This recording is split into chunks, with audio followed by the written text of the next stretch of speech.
This scene takes place one Sunday afternoon at Ferris State University, located in Big Rapids, Michigan. Far from the usual noisy atmosphere, there's nothing but silence on campus at this local university. Most students leave this college town on weekends, and the sight of a few faculty who sometimes come to the school for their extra work makes this campus look more quiet.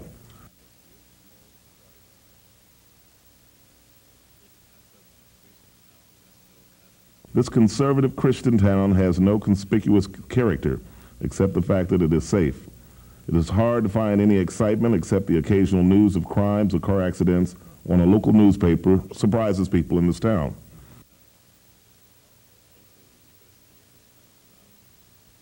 Also, the university has some sound and peaceful images, and it seems there is no strife or rat race among people in this academic field.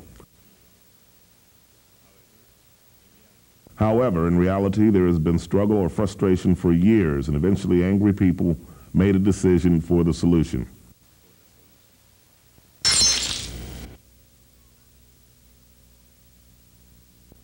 I really love you people today. You're outstanding. It's fantastic.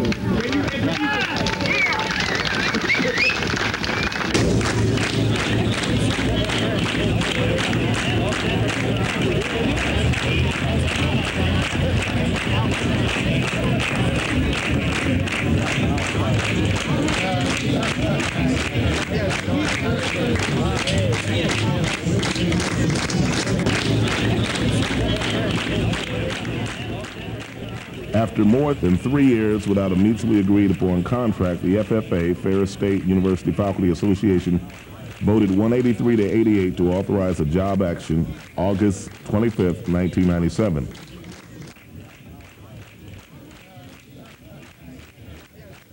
The members gathered and picketed in front of the statue of Woodbridge Ferris, the founder of the school, at the center of campus in mourning. After walking for a couple of hours on State Street, the main street of this town, running through the campus, the FFF president, Mike Ryan, and other strike leaders addressed the faculty members to encourage them. In response to their messages, all the strikers gave enthusiastic applause. The campus was filled with the voices of agitation in this morning of late summer.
We went through a situation in which the board attorney and the board's actions were basically degrading the faculty, disrespecting the faculty for years. It was not about money, it was about respect. Respect. Respect. Respect. Respect. Respect.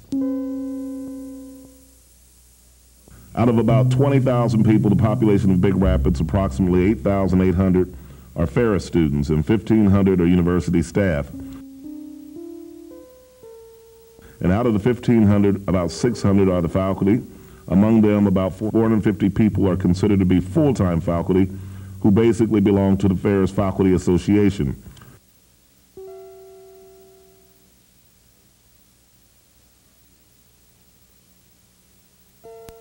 In contrast with this academic mood, there has been invisible struggle and insecurity for years inside this university.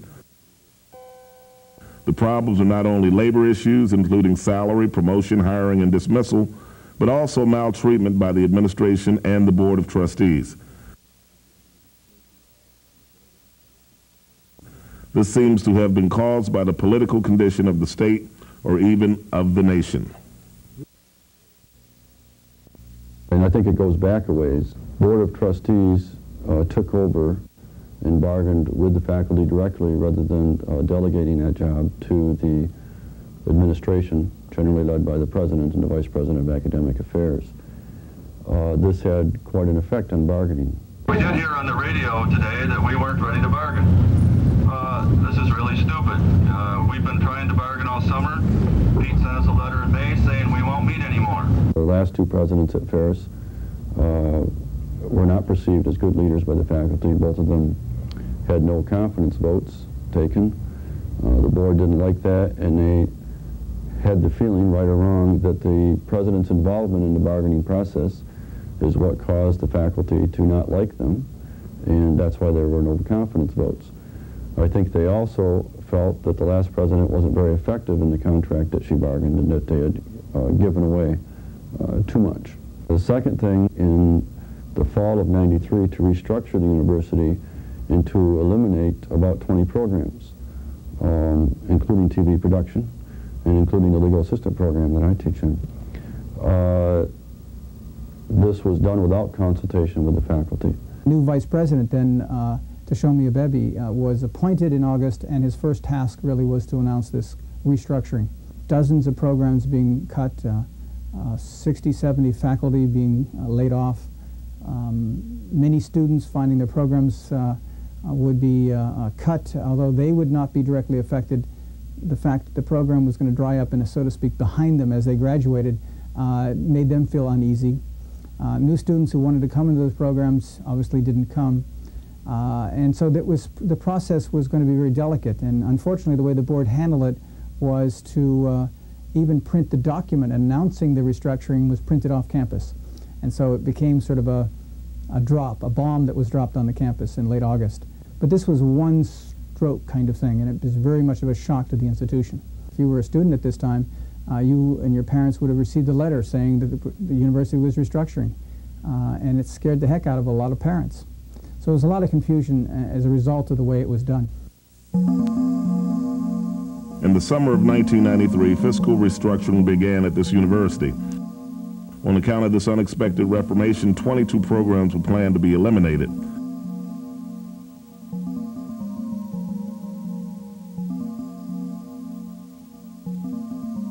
Among these, the programs which show Ferris unique colors, such as visual communication, food service management, or hospitality management, were originally categorized as unnecessary. Those programs included even the optometry program, which is the U.S. second largest in television production, whose facilities and curriculum are well equipped and organized. The faculty contract that was negotiated in 1990 required that these types of matters be done in consultation with the faculty and be referred to the academic senate. They bypassed this process. Simple things, nothing major, very obvious. It involved going to the faculty senate, announcing the intent to do it, allowing for about 60 days for the faculty senate to respond, and then the board could do whatever they wanted. They could ignore the senate completely if they wanted to. They decided to ignore that step even. And so the faculty union took the board to court and delayed the process of restructuring for over a year. Because of all the discussion that occurred over that year or more, a lot of the programs that were going to be cut weren't cut. Programs that had healthy enrollments were scheduled to be cut. Programs that were really not a problem area were scheduled to be cut, and these suddenly were realized that they weren't a problem, and therefore the cuts didn't occur. But they were upset with the faculty for bringing the lawsuit, and I think it was payback time. Since his inauguration as Michigan's governor, John Engler has been reforming the educational system in the state. He and his legislature abolished approximately 2/3 of the local property taxes for the public schools. Let's pretend for a minute that it's a perfect world. Educators and support staff would have the proper tools to do their job, but it's not a perfect world. A number of outside influences affect the education. The MEA, Michigan Education Association, the teachers union in the state, which is comprised of traditional Democratic supporters, has basically opposed Engler's reformation. So make the political leaders listen to you, because if you don't stick up for the children, who will? The voices of the students we care. All 8 of the trustees now are appointed by Governor John Engler. Governor Engler is a conservative Republican who does not like the Michigan Education Association, and anything anybody can do to beat up on them would be well received by them. And so I think that the attitude of the Board of Trustees to take a hard line with the MEA was one they thought would be politically correct. However, President Clinton's potential nationwide support for labor unions may pressure the Republicans, and it might have urged them to continue to attack this Democrats' organization. The conflicts inside the university are perhaps caused by this political situation. So against that background, negotiations were started. The other thing that happened, I might add, right as negotiations were starting, is President Cederberg was hired. They did not want to give President Cederberg the burden of trying to negotiate a contract with us as a new president, especially since he was an acting president the first year. And so when the 1990-94 contract came due, they hired a fellow who was basically had a reputation of stonewalling unions, very strong management rights, which is appropriate to the board to pick their attorney, whomever they want. But in terms of achieving peace on campus, this was not the aim of this particular board or this attorney. It bothered me that the administration was spending $150 an hour for a lawyer to come up to negotiate a contract with us, and just the trip from Grand Rapids to Big Rapids. Since June 30th, 1994, when FSU's old contract expired, the Board of Trustees has had more power to control the university. The faculty filed an unfair labor practice suit against the board to protect the campus from this political influence. In the meantime, the board hired a lawyer to negotiate with the faculty. This lawyer upset the faculty with his attitude. During the research for this video, one faculty member described this person. He said that the lawyer didn't have any respect for the faculty. In fact, during the meeting in front of the faculty, the lawyer, with his Western boots on, kicked his feet up on the desk.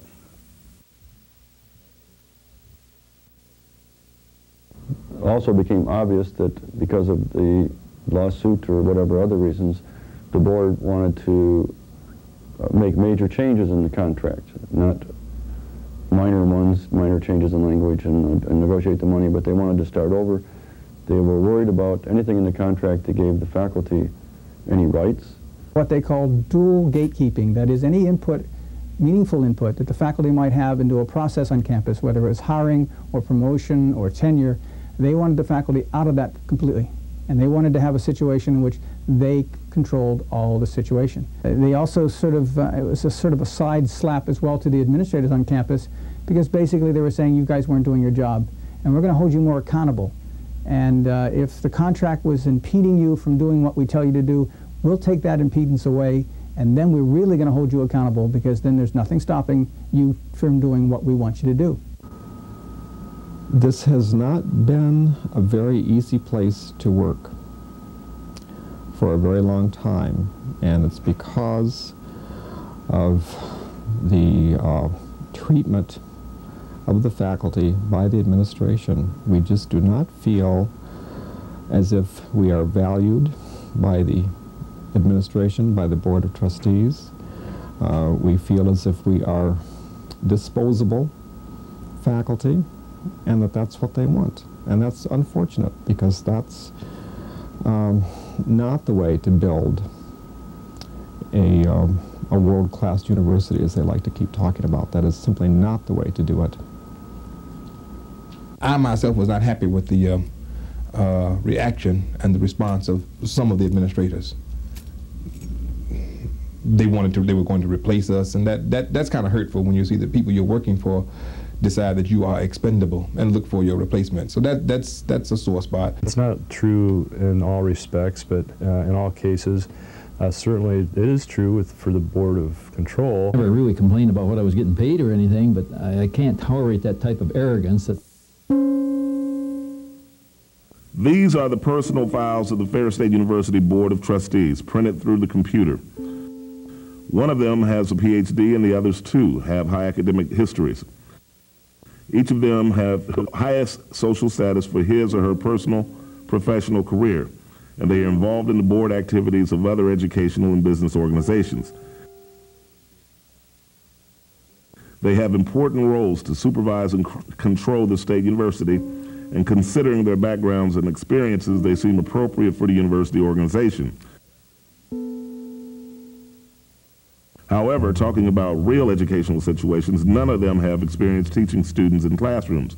This is another fact that divides the value between the politicians and the college professors.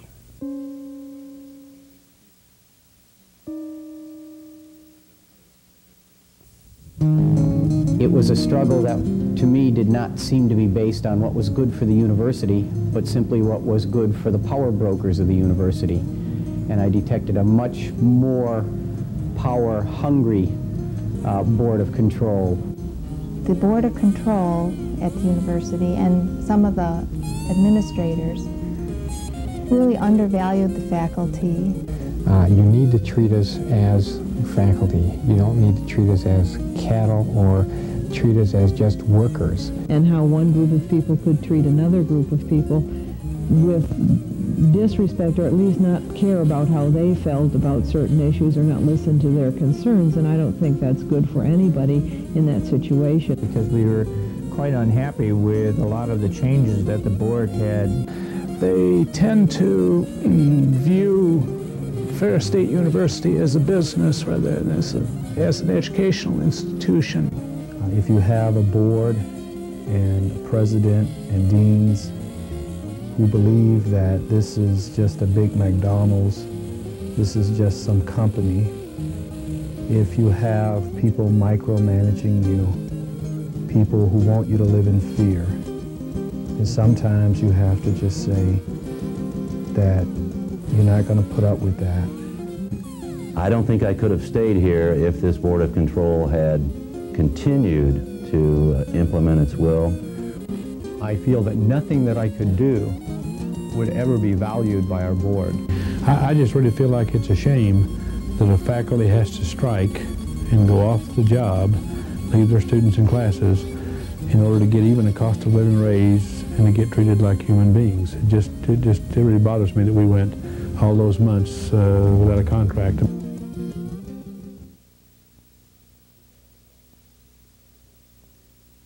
The gap of value between the public educators and the materialistic politicians is quite obvious. Mary Mernick, professor of biology, says that the board of members don't care what is going on in this educational situation. They're just playing political games.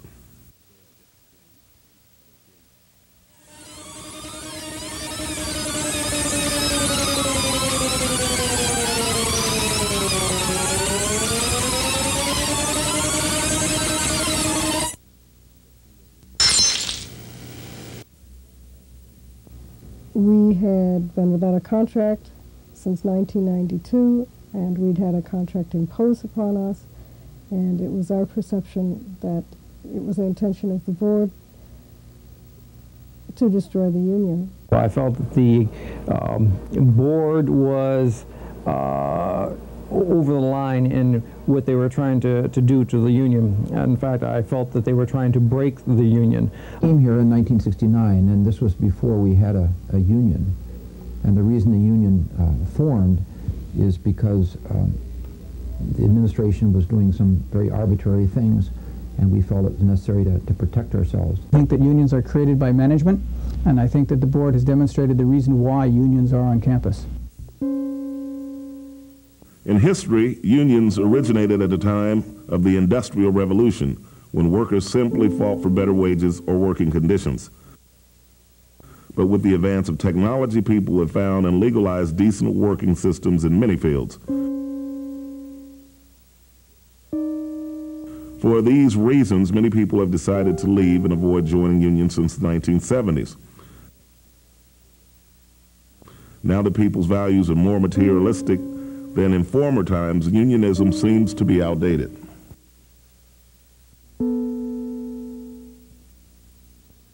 If the management did not treat me right, if they didn't pay me the right salary, if conditions weren't right, I'd just go to another company. Well, I could do that now. I don't have any problem in doing that, but it would not be in this area. I believe that because I had trust and confidence in the union leadership. I think that they were honest. Statistics show that the percentage of union members have been decreasing in this country. However, when one compares the private sector to the public sector, which is comprised of government workers and public school teachers, the percentage of union members have been increasing since 1962, when the National Education Association was reclassified as a union. It could be said that workers for the public sector, especially educational organizations, have a different point of view for unions. This is America, and people have a right to voice protest, and they have a right to do it collectively or individually. Not only in public employee strikes, but also many kinds of job action are prohibited by law. The concept of this illegality may prevent labor unions from being insensitive. Right before the action of the FFA strike, when newspapers continue to report the potential job action, the president of Ferris State University, William Cedarberg, has denied the possibility of this action by emphasizing the illegality of the strike in the newspaper and tried to justify themselves in public. We don't have slave labor in this country, especially when you start talking about some of these public servants, like teachers, and like law enforcement people, and like firefighters, and like healthcare professionals. It takes quite a bit for these people to be pushed to the point to where they want to go on strike. So I guess I would say, if they get to that point, go on strike. Freedom of movement and freedom of their own opportunities to do the sort of living, make the sort of living that they choose.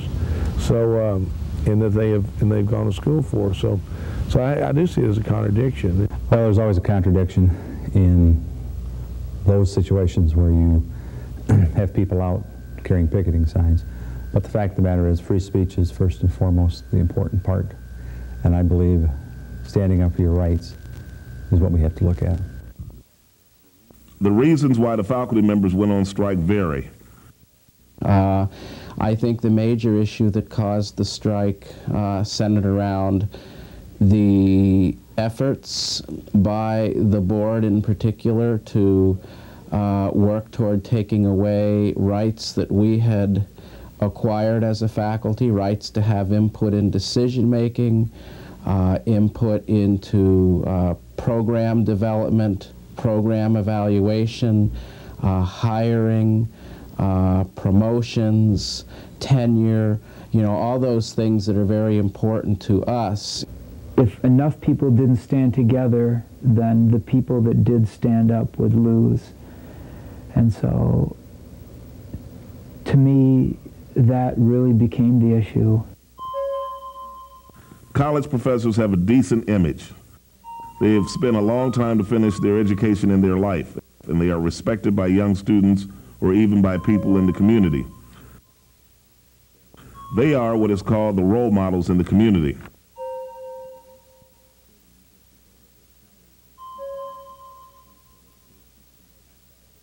However, state university professor salaries, as people know, come from state citizens' tax, and one of the problems is their salary issue. And also I'm very concerned about the trend in education about part-timers, and this is something that Ferris has been addressing as well. The idea of hiring a lot of part-time faculty, having them work full-time but not paying them the benefits or the salaries that they would normally get. Always gotten good reviews by students and peers, and I thought I was doing a good job, and it seemed inequitable to me for my pay to be going down, when at the same time the students' pay was going up. The money issue is not limited by the faculty's salary. This is a list of annual Ferris tuition and fee of residential undergraduate students. From 1983 to to 87, the students' tuition did not have any increase. But since 1989, when Helen Popovich, the former president, became the president, the price of the university education has been increasing and skyrocketing.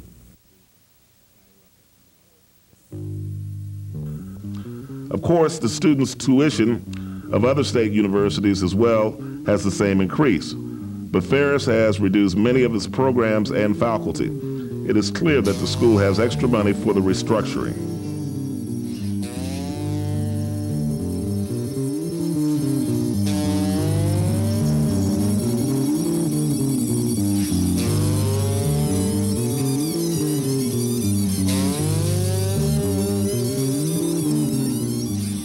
Our Board of Control has done, particularly with new building projects, and I'm very enthusiastic about that.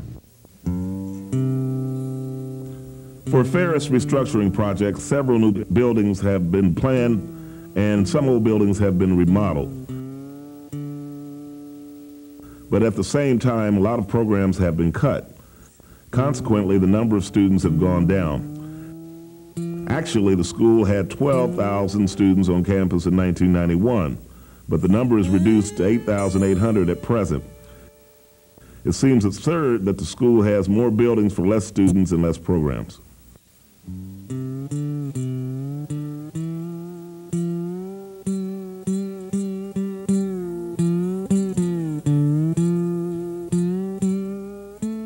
Not just of ourselves, but of the students of this school, that we should go out on strike because there were some very important issues.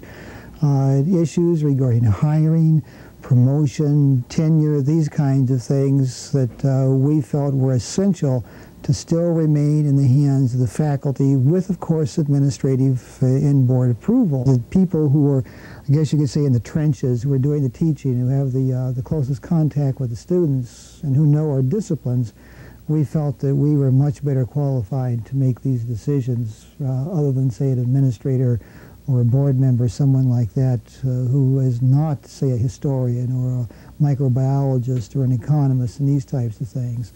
Ferris is a great institution. That the Board of Trustees had been making all tended to reduce the quality of education. And they did this by reducing the quality of the faculty. They reduced faculty involvement. They reduced the quality of new faculty that could be hired. Students come because there's a particular faculty member or a department that has a certain reputation, and they don't come for other reasons. A gardener would have to call out the weaker plants and plant in some strong plants. The same would be true with any program. If it's a weak program, few students coming to it, few jobs for the students when they leave. Quality instruction is important and it's worth paying for. And if we start looking at our faculty in terms of being so cost effective that we're willing to hire the very cheapest people. I mean, you have to be intelligent to be a teacher, but at the same time you're not intelligent enough. We are important in the educational process. Academic freedom. That it was the best thing to do for the student.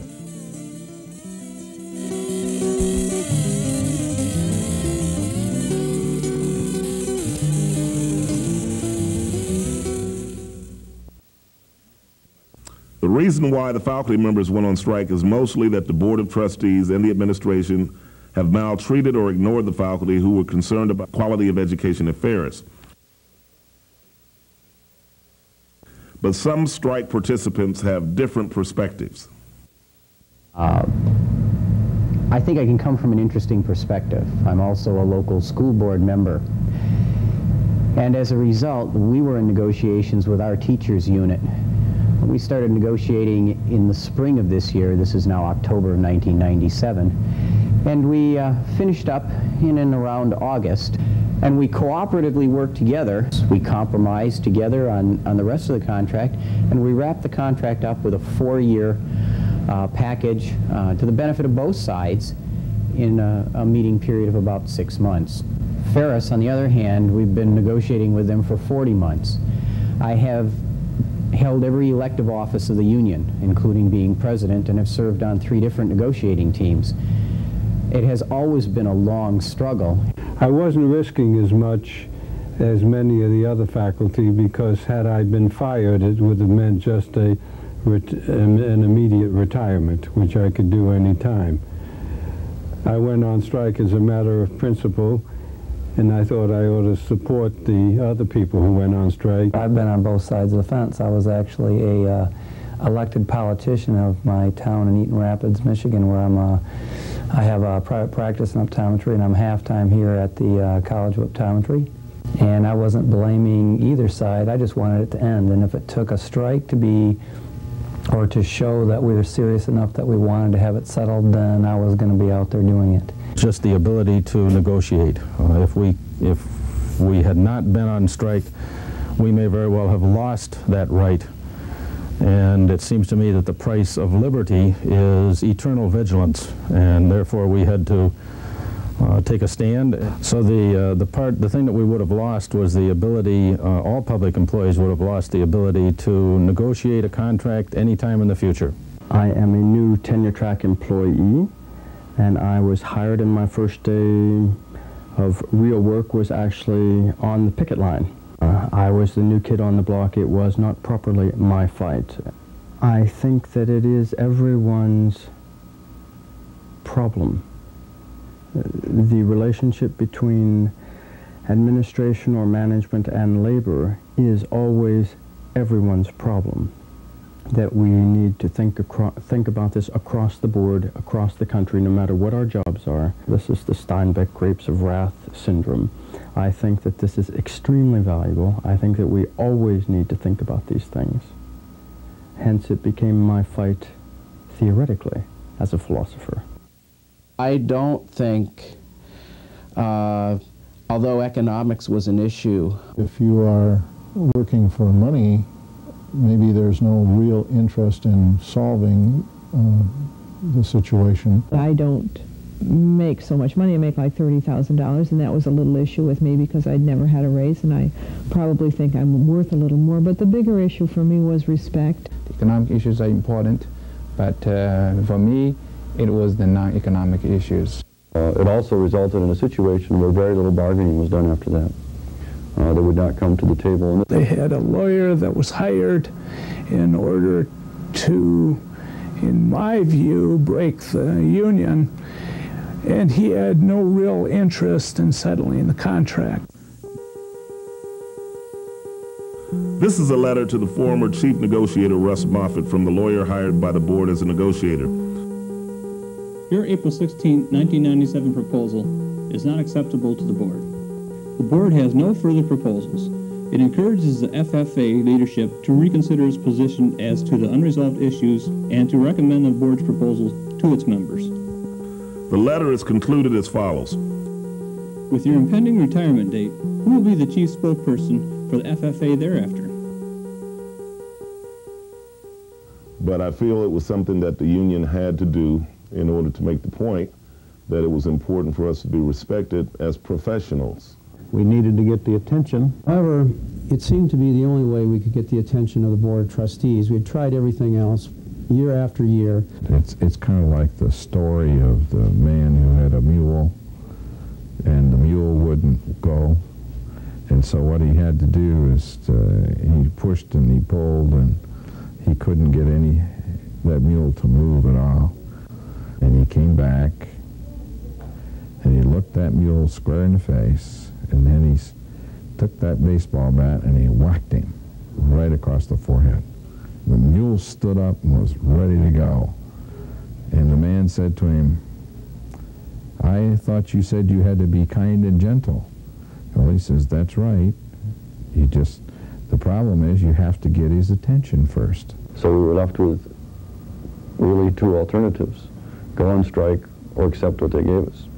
It was the only meaningful weapon that we as faculty members had left. The only weapon that a union has is a strike.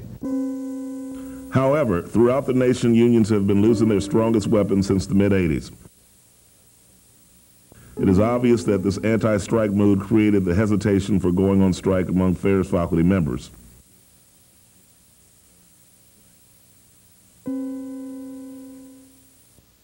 Initially, I was opposed to the strike. I thought it was going to be ineffective, and I thought that really the board would either just wait us out or fire us, and I didn't think it would be very productive. I initially opposed and spoke out vocally against the strike. I really felt it was really crucial for me to participate in the strike. I myself had had heart surgery less than 3 years ago. I can no longer get a commercial medical insurance policy. No commercial underwriter would cover me. That meant that if I lost my job, I would lose my insurance coverage. I don't have tenure yet. In fact, this is the year that I'm up for tenure, and so it was a much greater risk for me than the average professor who has tenure. The most distinctive reason why the faculty members hesitated to go on strike was that they would have to sacrifice their families. They might not only have to lose their jobs for income or social positions, but also might destroy their entire families. When I think about the strike, I think about my wife crying in the kitchen because she thought we might lose our home. Guilt feelings about quite possibly letting your family down.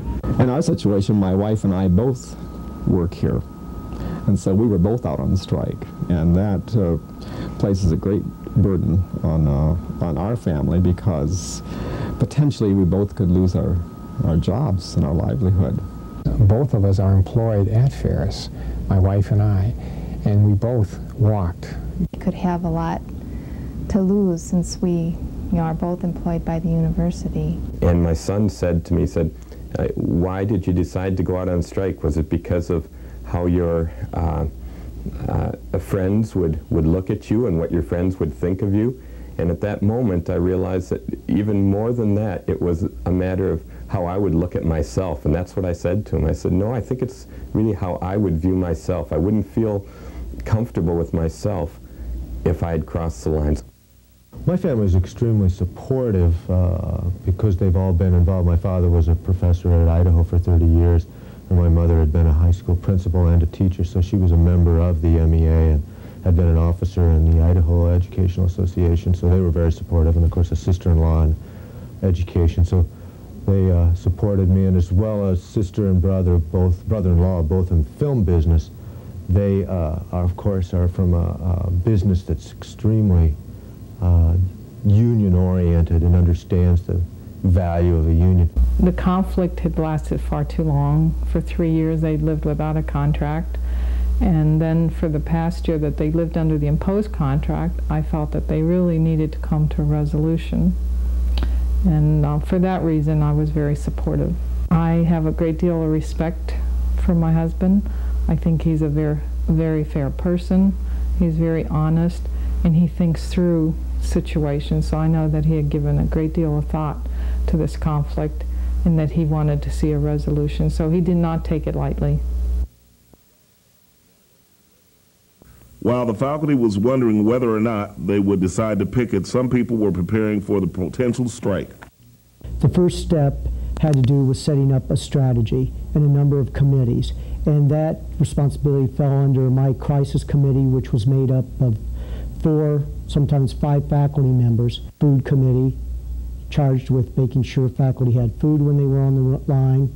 The student dorm committee, which was charged with making sure that students were informed. We had a media public relations committee, which was charged with informing newspapers, television stations, radio stations of the events and what activities were going on each day with the strike. The strike captain committee was made up of 28 faculty members. We had a troubleshooting committee which would deal with any immediate problems that would come up. We knew that we'd only need maybe 10 people for an area and the rest should report up the State Street.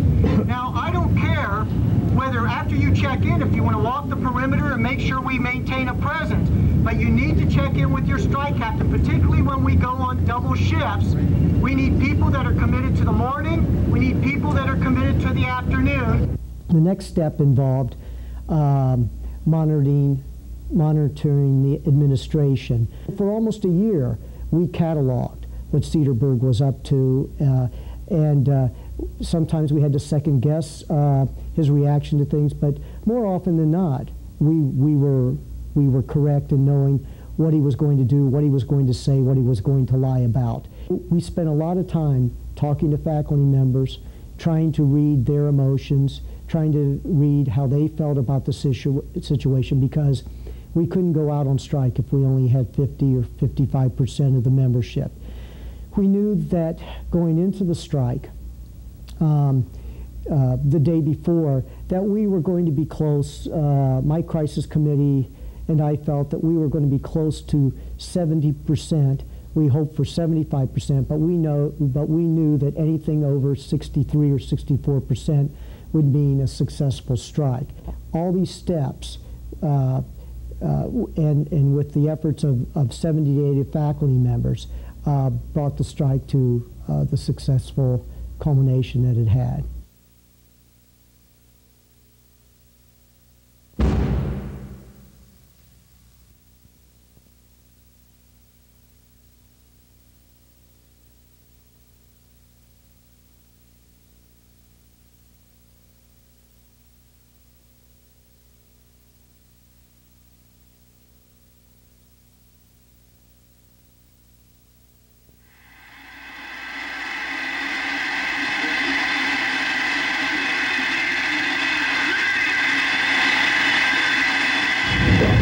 I really love you people today. You're outstanding. It's fantastic. Here.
Some self-esteem, some feelings of I made the right decision to go out and walk, because boy, it feels good to be able to make our needs and our interests known. And the camaraderie between faculty, it was just a good feeling to do this. The sense of unity, and I met faculty that I had never met before walking the lines. There was it was really exhilarating. During the strike, it was an interesting experience. I know it was an excruciating decision for a lot of people. It was an interesting experience in building camaraderie, friendship, and just basically getting to know people. Though once I had made the decision and I was out on the line, I wasn't afraid anymore, because I had committed myself, and for good or bad, I would sort of ride this little ship to see where it took me. And it was a catalyst experience. It crystallized a lot of the ideas I had had before.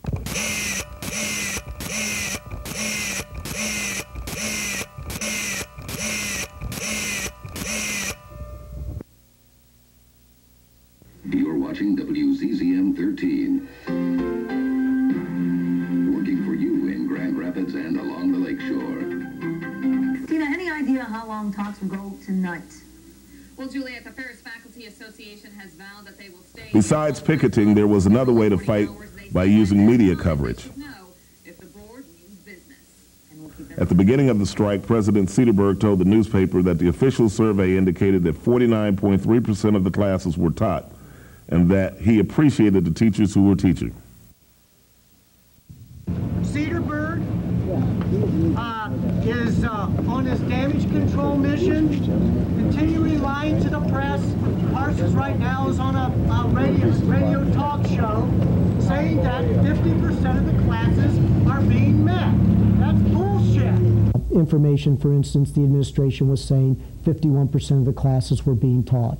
That was not true, nor did it come close to being true. When you had 75% of the faculty on the strike line, how could 51% of the classes being met? So information like that had to be dealt with on an hourly basis, because that became critical to making sure our faculty understood what was going on, making sure that they weren't becoming a little nervous about the false information the administration was putting out there. During this particular strike, I had a media consultant that works with me and giving advice on drive radio in Grand Rapids and drive radio in Detroit, and I did interviews on television and radio and NPR, national newspapers, statewide newspapers.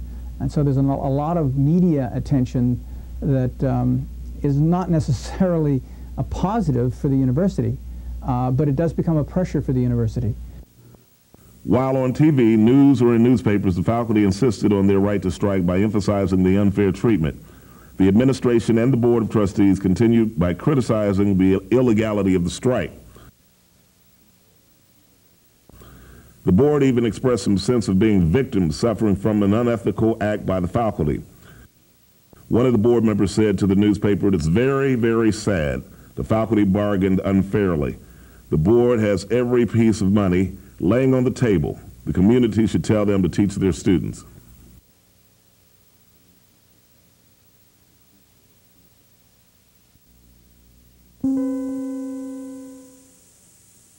The income of many Big Rapids citizens depends on the presence of the university. There was a possibility that all the strikers would be dismissed and that the school would close down. It was obvious that people in the community have mixed feelings about the strike and strikers.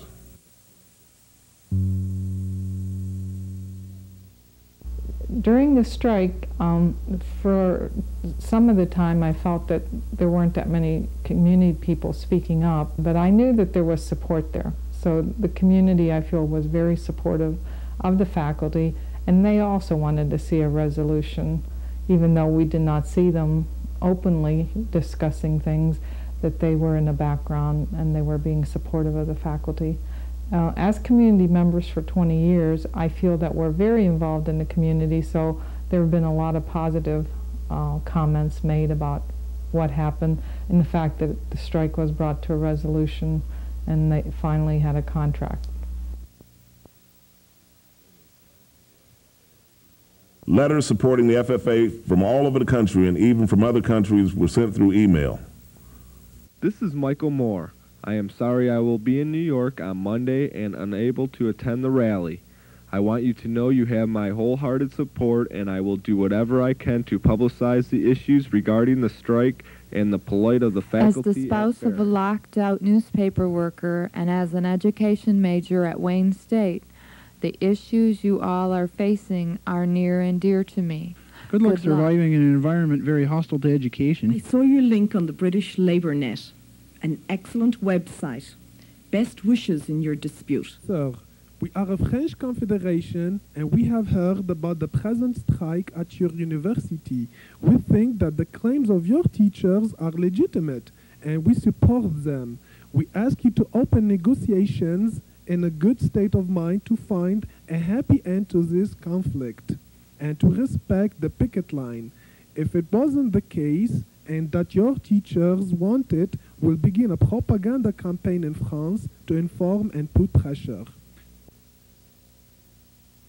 We were very, very concerned about the effect on the students and the amount of time that they would be out of class. And I think most students respected us for being out there. Most students understood why we were out there. And most students supported our being out there. The students' opinions about the strike vary. I know it worries me a lot because to me my education is important and I have to, you know, get my education. And if we're going to strike, then I don't know what's going to happen then. I mean, we just have to wait, and waiting is just like spending your money and stuff. I'm just upset because the students are being hurt. They deserve to have the right to strike and get a contract because that's important. So you come all the way from Turkey and can't go to class. How does that make you feel? Bad. It's bad. I think it's a waste of money, and I think the teachers are being really stupid about it. I kind of enjoy the time off. It's fun while we have it. Amy Wozniak, a student, a junior at the university, the president of the public administration program, was deeply involved in the strike. She organized a students' rally to make the situation clarified for the students. We had a couple gatherings, but there was one over in the Pracken building. We called it a student sit-in, and pretty much we got a chance there to discuss the issues, and I got to meet a lot of nice people and learn about what their concerns were. A lot of incoming freshmen, I think, were really concerned as far as what the school has to offer them. And I talked to the president of student government quite a few times, and there was obviously some disagreements between me and him. And I got students informed on that, got him to attend the student government meeting where he was supposedly going to get the court injunction that would force the faculty back to work, and that got voted down at that student meeting, and I think that was due a lot to the students that showed up in support of their faculty. It's a very emotional thing. The highs and lows every day are incredible, and I was struck by how the faculty, despite the highs and lows, sometimes it was a party atmosphere, sometimes there were tears, how the faculty stuck together and grew closer because of the strike. Getting ready for a strike is a roller coaster event. You have highs and lows. Sometimes it was the best of times and it was the worst of times. It was frustrating. I must still admit that it was probably the worst week of my professional career. The experience itself was very threatening, was very frightening. There were a lot of arguments at home about it, and not arguments, but we talked about it a lot. And in the end of it all, I went on strike for the first week, but then the arguments or the discussions at home began again when I got a letter that said that I might be fired. On August 29th, all the faculty members received a letter from FSU Vice President of Academic Affairs. As newly appointed Vice President for Academic Affairs, I regret that one of my first opportunities to communicate with the faculty concerns a strike. My office has no authority to resolve the differences which led to this apparently illegal activity. Because striking by public employees is illegal, and because existing contract language forbids strikes by faculty, the university takes the position that faculty who are absent from work are assumed to be absent either for a valid reason or that their absence is evidence of intent to resign voluntarily from employment.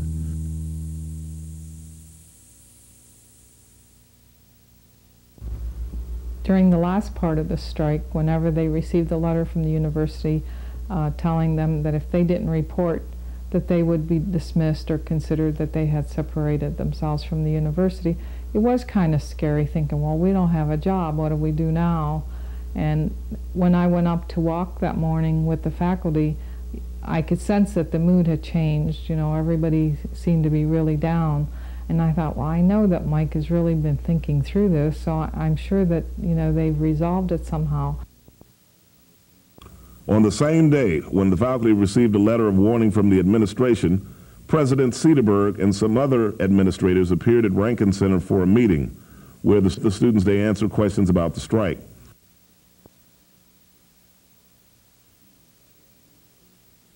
When he and other administrators were about to enter the Rankin Center, he saw the strikers who were picketing in front of the door and said, "How are you doing, folks?" The faculty answered, "Very, very bad." At the meeting, about 100 students showed some support for the faculty. People applauded loudly for students' critical questions and opinions.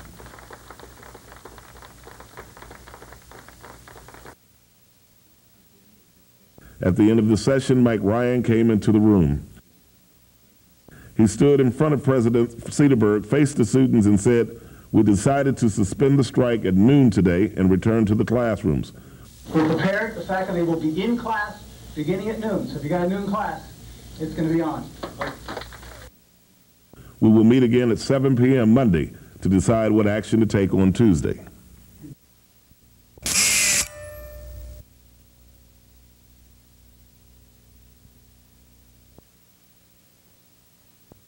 The strike was paused but not settled.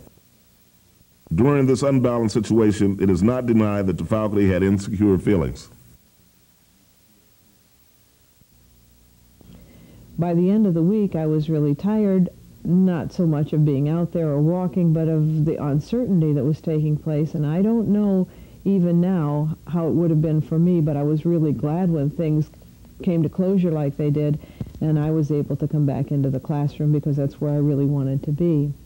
By the end of the week, I was probably about at the end of my rope and was very, very thankful to get back into the classroom at noon on that Friday.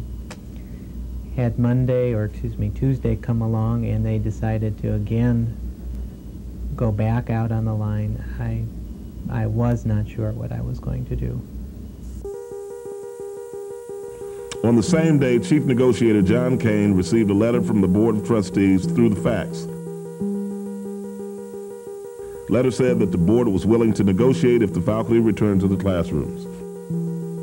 I'm very disappointed that the board has decided to waste Friday afternoon, Saturday, Sunday, and now it's beautiful Labor Day, holiday day. We could be negotiating. The board is still refusing to come to the table. While there may not have been official negotiations, very significant things happened. And yesterday we had 3 board members here on campus meeting with all the administrators, going through the consequences of the issues of a strike.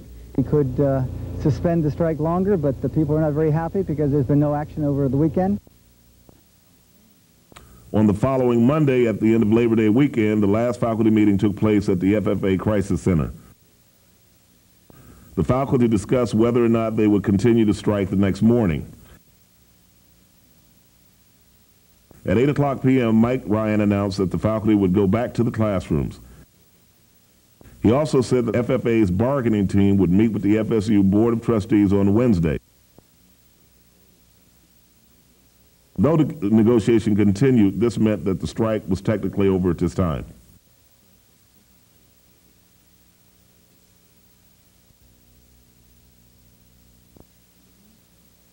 In the meantime, at 9:00 p.m. on the same day for the faculty's final meeting, Amy Wozniak organized a students' rally in front of Ferris statue. We talked about what we could do to get attention on campus as the student body and how we could resolve the issue. And then people yelling and shouting. Someone's like, "Yeah, let's go to President Cedarburg's house." So we had our picket signs and our little loudspeaker and started to walk to President Cedarburg's house. I don't think anyone really realized how far that was. And then finally, you know, we had a lot of cops and stuff like driving alongside of us. They weren't harassing or nothing, but I'm sure to make sure we stayed peaceful. And when we went there, we said that we wanted him to meet us in the IRC. And he did open the IRC, and we were in one of the big lecture halls. And he probably discussed issues with us for about an hour and a half. He guaranteed us that this issue would be resolved quickly, that he didn't want to fire any of our professors. That was one of the major concerns voiced there that night. On Tuesday morning, the striking professors appeared in their classrooms to teach students. It seemed as though they had some kind of empty feelings for their professions when they saw the students for the first time in the semester. Also, the students seemed to have sympathetic feelings for those scholars, many of whom were their parents' age.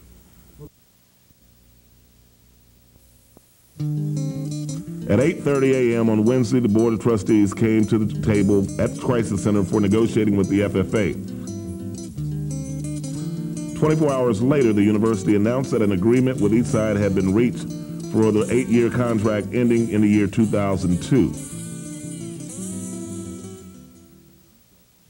The contract includes increases in the base pay for the faculty, bonuses, and retirement incentive program.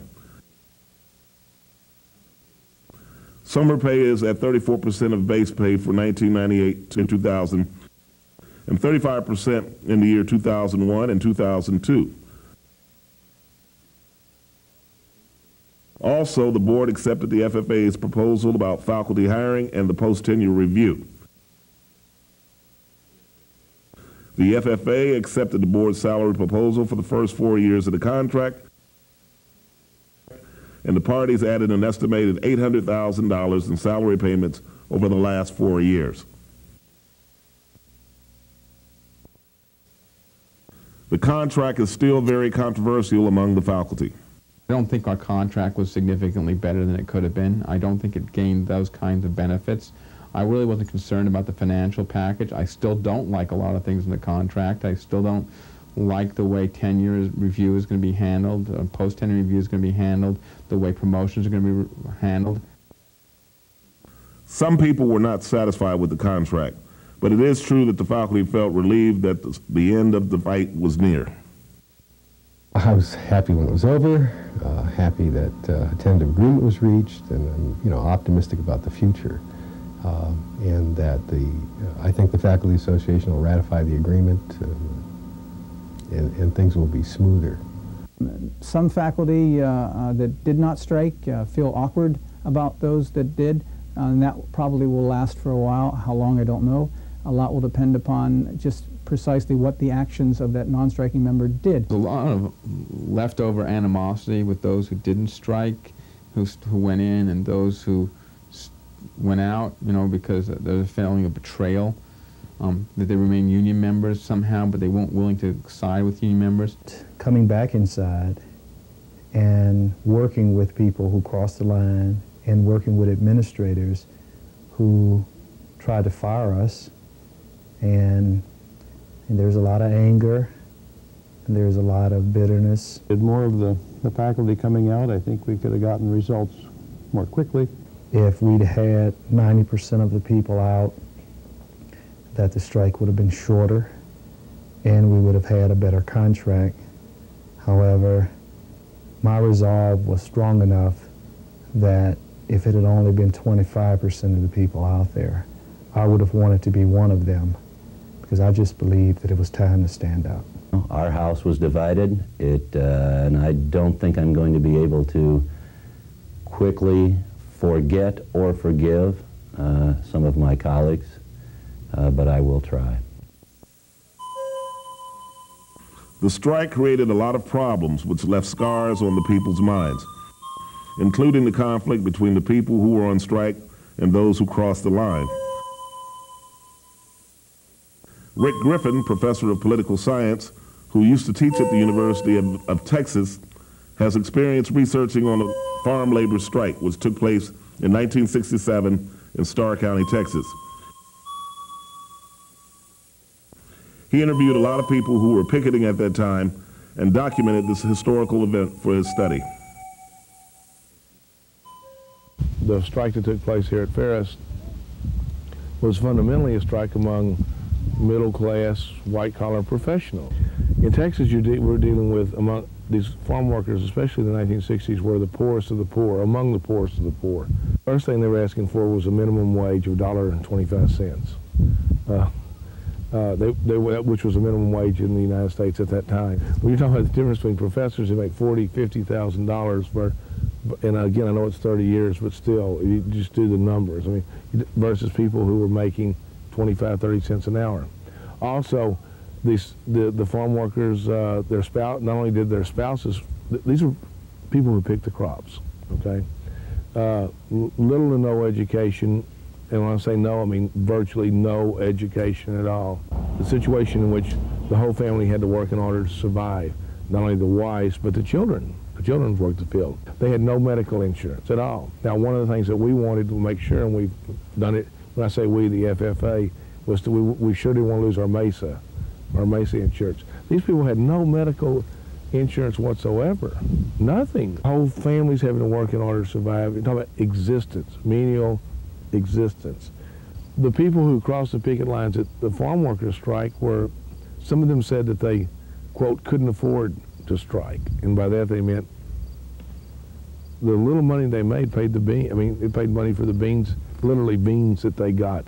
And I'm not using beans symbolically, the beans and a few tacos that they got to feed the kids. The Mexican National Army marched to break the strike line on the Mexican side. So the farm workers, the poorest of the poor in America, had the sheriff's department of the county in which they lived against them, the Texas Rangers, Walker, Texas Ranger. I'm not saying Chuck Norris himself was there, but the Chuck Norrises, the real Chuck Norrises were there. The FBI was there, and the Border Patrol, and then the Mexican National Army. And they still managed to win the strike. So the struggle was, our struggle, the FFA, you know, many faculty members were, I know that Tim has talked to a number of them. It was a very emotional time and they had to make these decisions. Our struggle was minuscule compared to what these people went.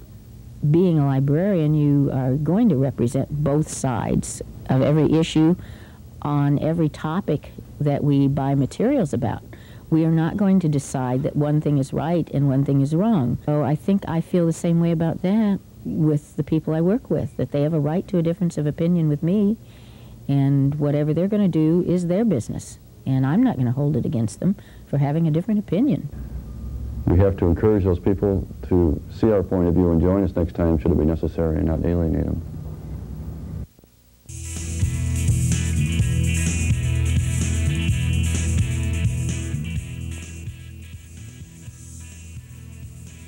After the strike, President Cedarburg appeared in the FSU's TV station to answer the questions asked by the students on the university cable channel. In 1994, I think we had 6 He was careful with his words and explained things very eloquently. We had signs in the windows and everything complaining about the lack of a contract. I know I drove in town the first time. There's in the downtown part of the town, signs commenting about the lack of a clerical technical worker. I think he took the job without the power to negotiate the contract with the faculty and be in charge of it, and I don't think he realized the effect that would have on his presidency. I think it made the first 3 years very, very difficult for him. I think he probably destroyed his credibility, or at least reduced it a lot with many of the faculty, because he didn't step forward sooner and insist on the board that he have a part in labor relations and that he wants to be a part of the solution and get it done with. I know there are some faculty very upset with him over that. I believe that a president of a university has a moral responsibility to his faculty, to his students, and to the community. Cedarburg has never supported his faculty. He's been a little boy in the sandbox that claims that the board won't let him play, and he's had to play alone. And I just don't buy it. I think any man that has moral character, backbone, needs to take a stand. And he has refused to take a stand throughout the whole negotiating process, claiming that the board wouldn't allow him to negotiate. I think it's a hollow pitch. I think it defines the man. And I do think that it's the man who's failed in his leadership at the university. We have another phone call question for you, President Cedarburg. If we could have that up, please. President Cedarburg, do you consider yourself a politician or an educator? Well, I think he's both. I think that he is primarily a politician, but I'm not sure that people in leadership roles of universities aren't primarily politicians sometimes. He just has his background in it.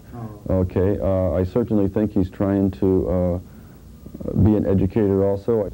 He's a politician, and we've learned not to trust politicians, and I don't think he's a very good politician even at that. Good question. A little bit of both. Primarily an educator right now, but this is also a highly political job, and I think it takes kind of both kinds of skills to do it. I'm also a part budget person, part mediator, a whole variety of different titles. So my answer to that is really a little bit of both.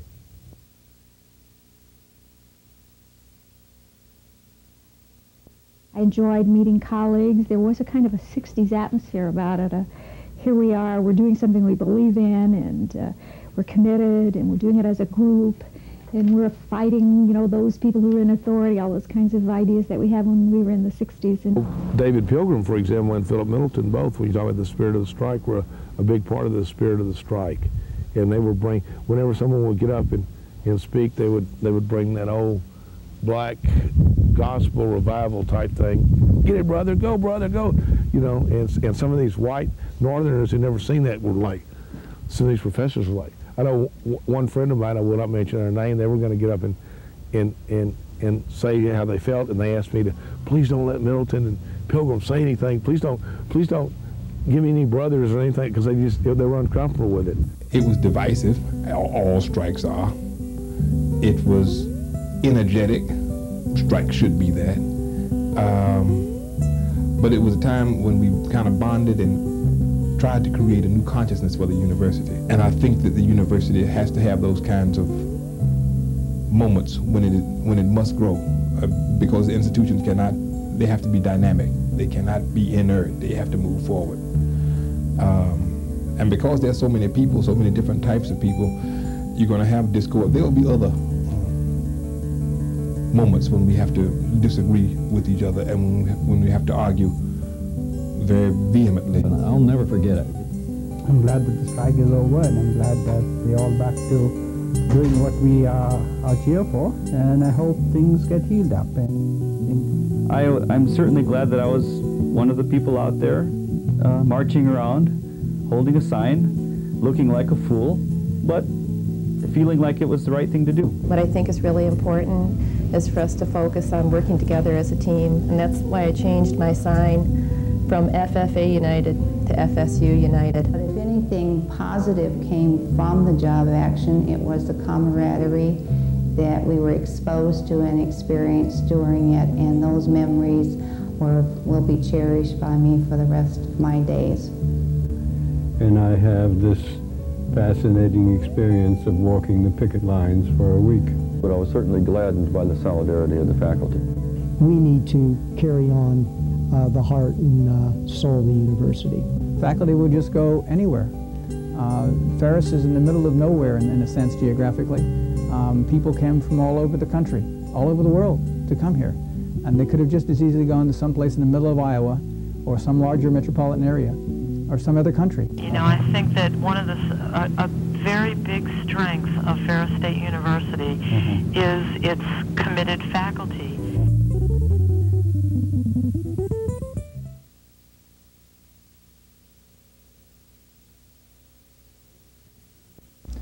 Other unions can learn from the strength of the membership. The negotiating teams don't negotiate a contract as much as they get strong support from the faculty. And when you have support from your membership, then great things can happen. This particular contract has got some good things and some not so good things, but I think it's far better than having an imposed contract. I think the board was willing to impose a contract, their view of the world, till 2002, and now we have a contract. And I think that contracts are sort of a misquote maybe from Frost, but I think contracts like walls build good neighbors.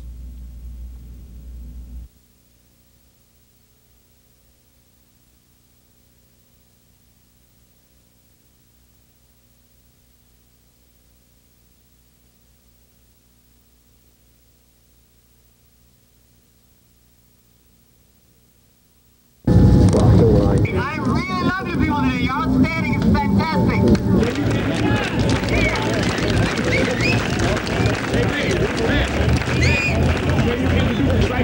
Everybody, I'm stuck out, so we know who they are.